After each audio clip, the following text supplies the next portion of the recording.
निजी हमले को ऐसे ही प्रधानमंत्री जी नैरेटिव बनाने में, बदलने में, तैयार करने में उनका एक राजनीतिक कुशलता है उनके अंदर, और इसमें तुरंत हर मौके का, गुजरात में उन्होंने मसूदन मिस्त्री के औकात वाले उसका जो है उन्होंने उठा लिया था। रावण वाला मामला जो मल्लिकार्जुन खड़गे ने जब कहा था, हालांकि सिमिलीज थी वो मल्लिकार्जुन खड़गे, लेकिन उन्होंने उसका लाभ उठाया।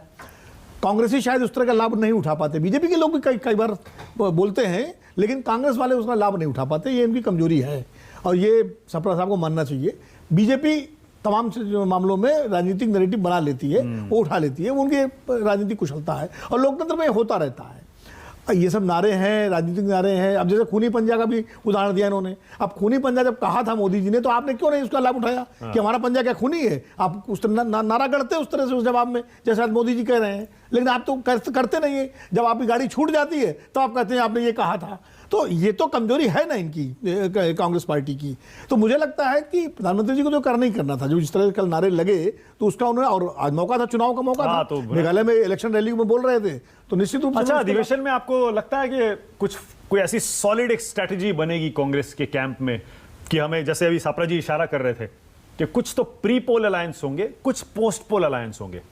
मुझे लगता है क्योंकि अब इससे बड़ी बैठक तो हो नहीं सकती, सबसे बड़ा अधिवेशन है, यहां पर आपको लगता है एक फाइनल रूप दे दिया जाएगा कि भाई इनके साथ पॉसिबिलिटी है, संभावना है कि चुनाव से पहले गठबंधन हो जाए, इनसे नहीं होना है, इनसे लड़ लेंगे, इनको बाद में हम साध लेंगे। देखिए, स्ट्रेटजी तो बनती है बंद कमरे में 7-8 लोगों के साथ बैठ करके। असली अधिवेशनों में तो राजनीतिक प्रस्ताव, आर्थिक प्रस्ताव, ये सारे प्रस्ताव आएंगे, प्रस्ताव पर बहस होगी, एक जनरल खाका खींचा जाएगा। जैसे उदाहरण के लिए आप याद करिए, जब पचमढ़ी अधिवेशन हुआ था उसमें एक लाइन ली गई थी, शिमला अधिवेशन हुआ था कांग्रेस है, उसमें एक लाइन ली गई थी। तो उस तरह की एक लाइन ली जाएगी, जो सप्रा जी ने इशारा किया है यही लाइन ली जाएगी।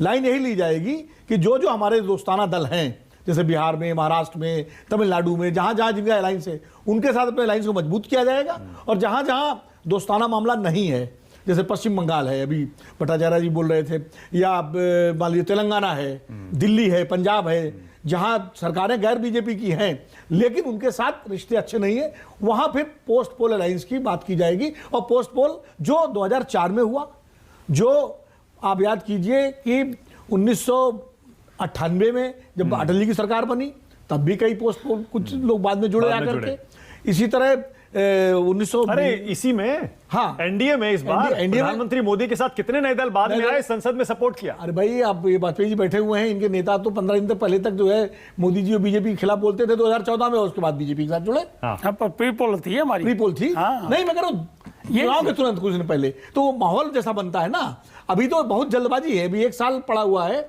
अभी मैं बार बार कहता हूं 2023 के चुनाव में कांग्रेस का परफॉर्मेंस कैसा होता है, अपोजिशन इंडेक्स, अपोजिशन यूनिटी का इंडेक्स इस पर निर्भर करेगा।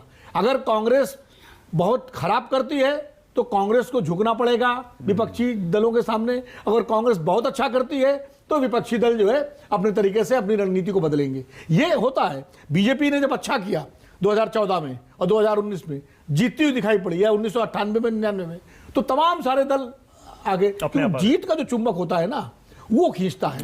अभी बहुत जल्दबाजी है ना, अभी तो यही सब चलेगा। टीएमसी के लोग बोलेंगे कुछ, जैसे अब जैसे मेघालय में राहुल गांधी बोला है, गोवा में ममता जी बोली थी, अब याद करिए। पार्टियां एक दूसरे पर आरोप लगाए, आप खिलाफ चुनाव लड़ रहे हैं तो आप बोलेंगे। वहां राहुल गांधी ये थोड़ी कह सकते थे कि आप हमको वोट न दें तो टीएमसी को वोट दें, ये थोड़ी कह सकते थे। नहीं, पर टॉप नेता अगर दोनों पार्टियों के जिनके बीच गठबंधन की बात हो रही है, अरे ऐसे आरोप कि ये घोटाले वाली पार्टी, राजनीतिक हिंसा वाली पार्टी बीजेपी की मदद करती है। ममता जी सोनिया जी से मिल के गई थी जीतने के बाद, और फिर गोवा में क्या भाषण दिया था उन्होंने चुनाव में, कांग्रेस को लेके दिया था, राजनीतिक भाषण था।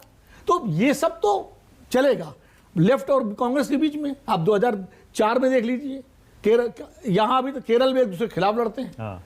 जब यूपीए की सरकार चल रही थी, लेफ्ट के समर्थन से चल रही थी, तब केरल के चुनाव में कांग्रेस और लेफ्ट एक दूसरे के खिलाफ त्रिपुरा में अभी लड़ रहे थे। नहीं, अभी तो मान लीजिए गठबंधन उस तरह, उस समय तो सरकार चल रही थी, 60-64 सांसदों के समर्थन से यूपीए की सरकार चल रही थी, और केरल में एक दूसरे के खिलाफ चुनाव भी लड़े उस समय। और पश्चिम बंगाल में टीएमसी के साथ गठबंधन हुआ कांग्रेस पार्टी का।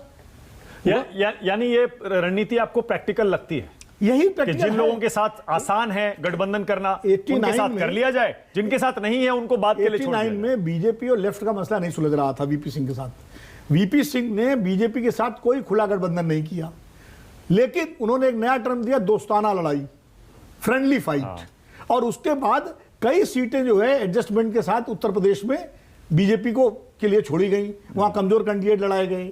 तो इस तरह, और बाद में बीजेपी और लेफ्ट दोनों ने सपोर्ट किया अच्छा, उनको। मतलब उस स्टेट में अपने कार्यकर्ताओं का जोश भी ना गिरे, हाँ, अपना वोट बैंक भी थोड़ा बहुत बचा रहे। बचा रहे, और एक और कंफर्टेबल कैंडिडेट दे दीजिए। हाँ। मान लीजिए, मैं उदाहरण के लिए दे रहा हूं, मान लीजिए पश्चिम बंगाल में कोई अंडरस्टैंडिंग हो जाए कांग्रेस और दीदी की, हाँ। और कोई सीट ऐसी हो जहां दीदी का कैंडिडेट कोई खास लड़ रहा हो, उसके खिलाफ कांग्रेस ऐसा कैंडिडेट दे दे जो उस कैंडिडेट के पक्ष में और हवा बन जाए।